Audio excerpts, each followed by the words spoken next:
Hi, everyone, and welcome. Welcome to this webinar on World War Against Fascism, remembering China's role in the victory.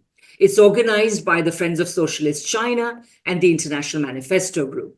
I'm Radhika Desai. I'm convener of the International Manifesto Group, and I will be moderating this event.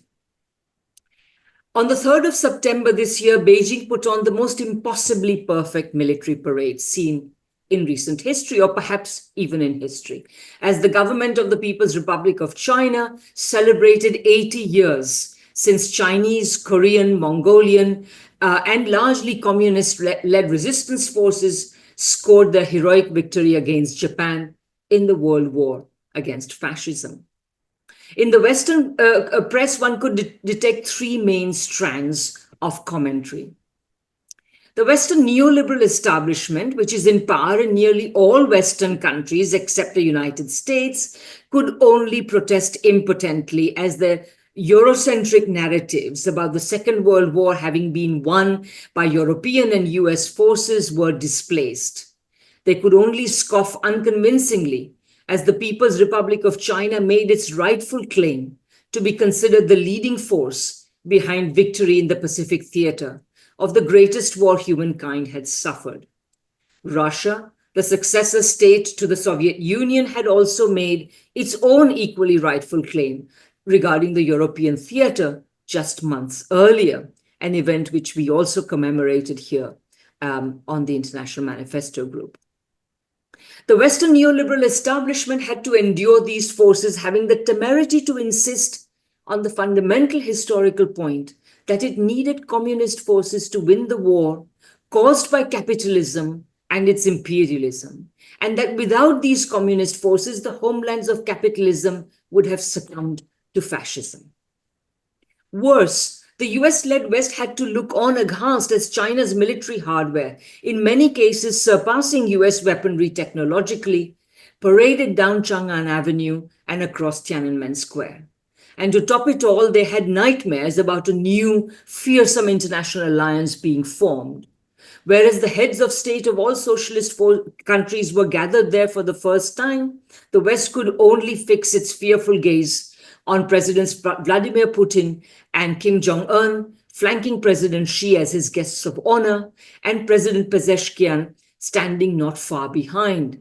In the throes of their tortuous nightmare, the Western press let fly a barrage of new epithets. These people constituted the axis of upheaval, the axis of aristocracies, a quartet of chaos, and even a deadly quartet. They venomously coined a new acronym, CRINK, referring to China, Russia, Iran, and North Korea. Needless to say, to most around the world, it was clear that Western democracy had been hollowed out for decades, that the US-led West was the fomenter-in-chief of chaos, that the Chinese government and the governments of most of those on the podium on the 3rd of September enjoyed a deeper and broader legitimacy than any government in the West, and that these countries were increasingly forming the Pacific core in a world buffeted by storms originating in the West. The second strand of commentary was, of course, President Trump himself. He is himself a symptom of the crisis of the US-led Western neoliberal establishment. He issued one of his characteristically snide messages. He said on Truth Social, "May President Xi and the wonderful people of China have a great and lasting day," whatever that is, of celebration. Please give my warmest regards to Vladimir Putin and Kim Jong-un as you conspire against the United States of America. End of quote.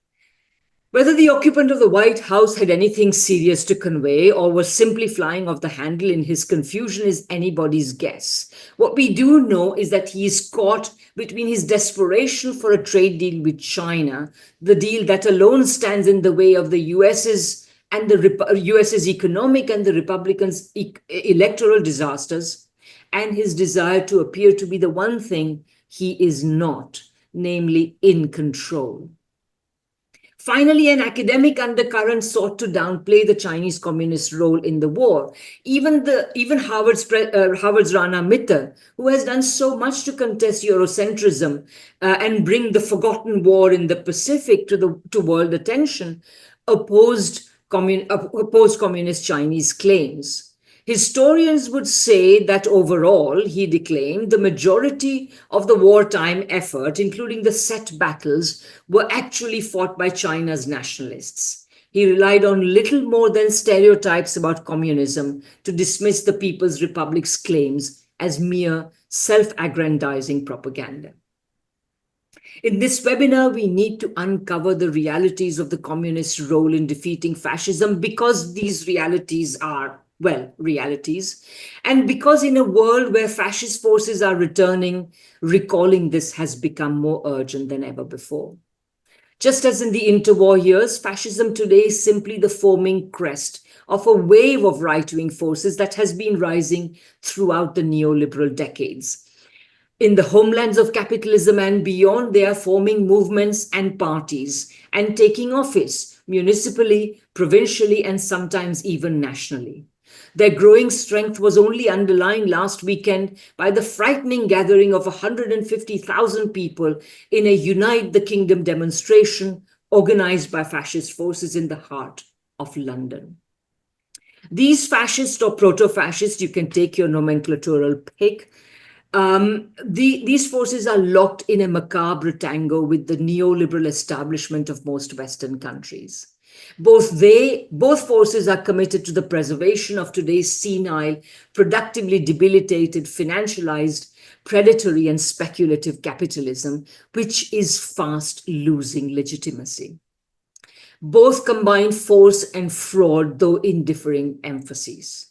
While fascist forces incline to force, the neoliberal establishments incline to fraud. While against the fraudulent neoliberals, the fascists can appear more honest, though they are not. Against the threatening fascists, the neoliberals can appear kinder, though they are also not.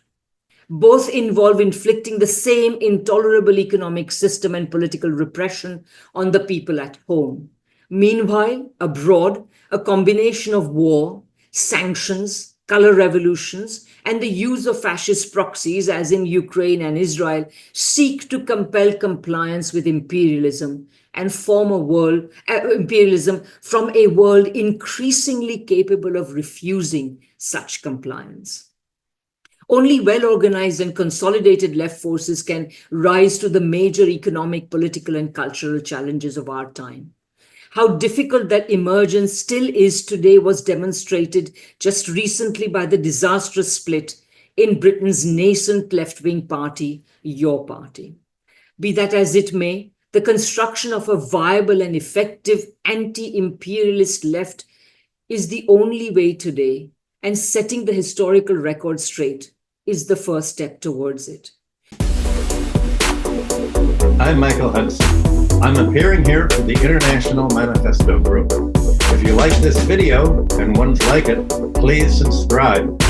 For more information, go to the address on the screen.